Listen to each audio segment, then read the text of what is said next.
Welcome to the Explainer. Today, we are cracking the code on a really interesting linear algebra problem, and we're going to transform some pretty complex-looking matrices into clear, step-by-step solutions.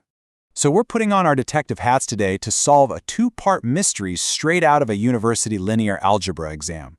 We're going to focus in on question 4, which basically asks two things. How can you prove two things that look totally different are actually the same? And how do you know for sure if a system is, well, unbreakable? Here's our roadmap for cracking this case. First, we're going to tackle a puzzle about two subspaces. Then, we'll put a matrix to the test to see if it's unbreakable using a cool tool called the determinant. So, let's get started. All right, let's open the case file. So, question 4 gives us two separate puzzles that are really going to test our grasp of some core linear algebra ideas. Things like identifying subspaces and checking for invertibility. First up, we've got the mystery of the identical subspaces. This is one of those cases where things are definitely not what they seem on the surface. So here are our two suspects, subspace U and subspace V. And a subspace, if you think about it, is just kind of like a slice of a bigger space that has to follow a couple of rules. Now, these two are defined by vectors that have these unknown parameters A and B.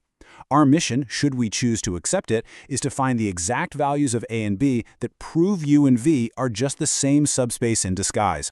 To solve this, we're going to pull out a super powerful tool called row reduction. We'll use it to find the essential identity, or what you could call the canonical form of each subspace.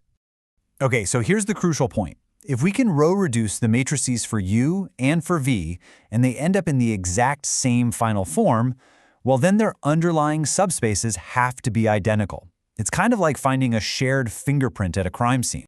We kick things off by just writing the vectors of U as the rows of a matrix. This really just sets the stage for our whole investigation. And here's our first key move in this whole row reduction game. We're going to use that first row to strategically create a 0 in the second row. It just simplifies the matrix and gets us one step closer to figuring out its true identity. After a few more moves, like dividing that second row by A and then using it to clear out the entry above it, we get to this.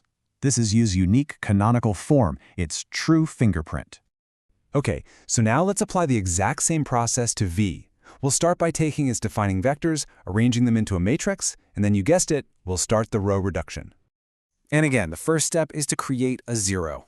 It just helps simplify the matrix and lets us see its underlying structure. In this case, we just subtract the first row from the second.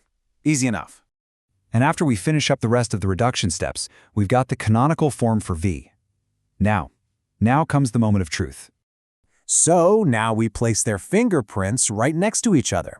For the original subspaces U and V to be identical, these final forms have to be a perfect match, every single entry. So how do we figure out A and B? Well, we just set the corresponding entries equal to each other. Take a look at the bottom right entry. For these matrices to match up, 1 minus B divided by 2 has to equal -1. A little bit of algebra, and that tells us B must be 3. Now we can use that result for the top right entry. It shows us that A minus 1 has to equal 1, which means A has to be 2. And there it is, our unique solution. Case closed on part 1. All right, on to our second case. Here, we need to prove that a specific matrix, we'll call it B, is invertible. You can think of this as being unbreakable, meaning it has an inverse. So here's our next subject, matrix B. Now, the key clue here is that it's built from the parameters of another matrix, A, which we're told from the start is invertible. To prove that B is also invertible, we're going to use a completely different tool, the determinant. Okay, so here's the rule. A matrix is invertible if and only if its determinant is not 0. It's that simple. So we'll follow these steps to calculate it, and we'll make our lives way easier by creating some zeros in that first row first. And after we do those steps, simplifying the columns and factoring things out, the calculation gives us this really elegant factored result for the determinant of B. It just simplifies down to a product of 3 separate terms. And this is where it all comes together. This brilliantly shows why B has to be invertible. See, the problem statement gives us 3 key pieces of information. Each one of those guarantees that one of the factors in our determinant isn't 0. And a product of 3 non-zero numbers, well, that can never be 0. So the determinant is non-zero, and our matrix is invertible. Done. So we've cracked the case.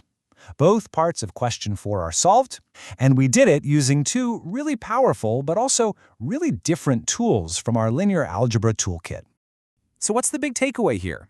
You should think of row reduction as a forensic tool. It strips away all the superficial stuff to reveal the fundamental identity of an object. And the determinant?